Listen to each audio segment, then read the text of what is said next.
Hey there, welcome to What We Don't Say, the parts of leadership that don't make it onto LinkedIn. I'm Ken Roden. Here's part one of my conversation with Jeff Miller, partner at Door 2. Jeff Miller, great to see you again. Likewise, Ken. Thanks for taking the time to chat with me today. But to start us off, for folks who might not know you, can you tell us your story? And what I'm looking for is those meaningful moments, both personal and professional, that got you here today. Yeah, so I'll try to give this to you in a quick nugget because it could go on for a long period of time. The quick story, and then you can poke on anything. Graduated from the University of Southern California, 1989.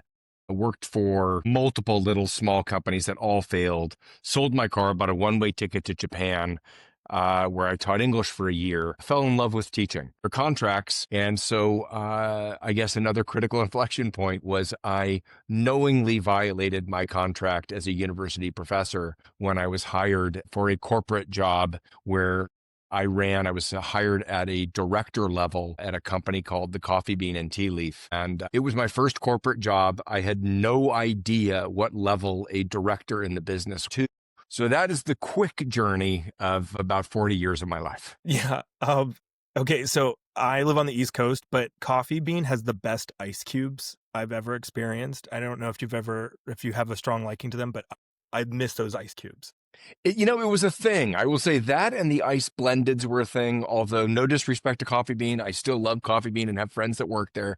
But man, those things are calorie bombs. Oh yeah. And but it was a blast. I learned a lot about corporate training, how to work in a corporation, how to navigate, how to manage people. So I was a school teacher, so technically I was managing 30 people in a classroom all day long, which you can't underestimate the value of that, to be honest. But yeah, working internal corporate and then working internationally and globally was just an eye-opening experience. Yeah.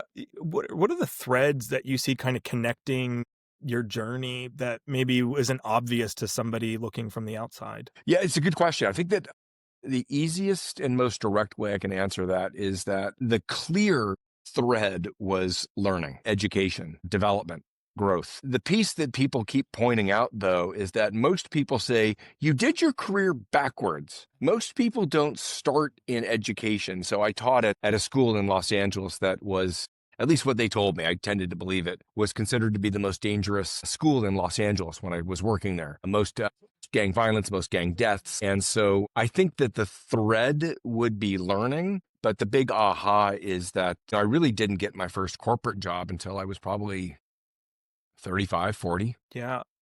When you're jumping to a corporate job, it can be a bit jarring. Did you have the imposter syndrome strong, or where was your mind back then? Well, I'll let you know when imposter syndrome goes away. It's I find that when people are honest with themselves, like one of the things that we like to say at the firm is that the greatest deception is self-deception.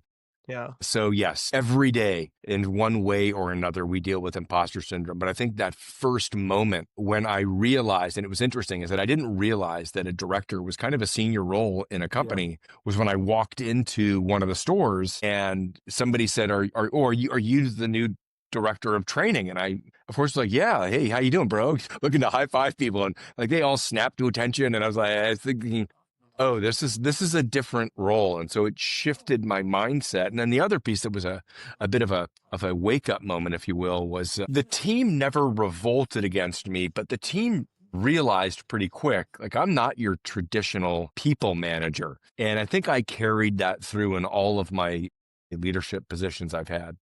Yeah. What I'm struck by hearing this is your situational awareness as well. Like, looking back, you're like, oh, I, walked into this, but you realized I'm a little different than other people around here, which I think is important to understand how you fit into situations. I mean, I would go from working the corporate job, that one, and then my next one. And when I ultimately joined Cornerstone was actually funny enough when the university got wise to the fact that I clearly was working two jobs.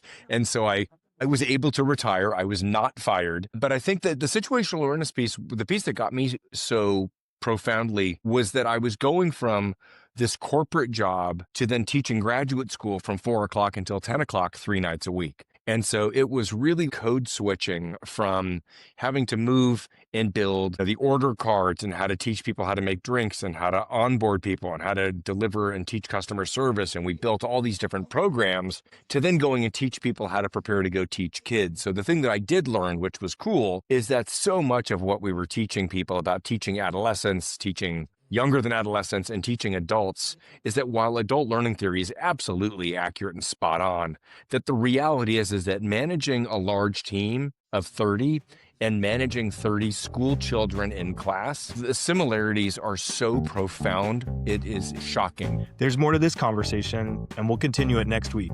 Thanks for listening to What We Don't Say.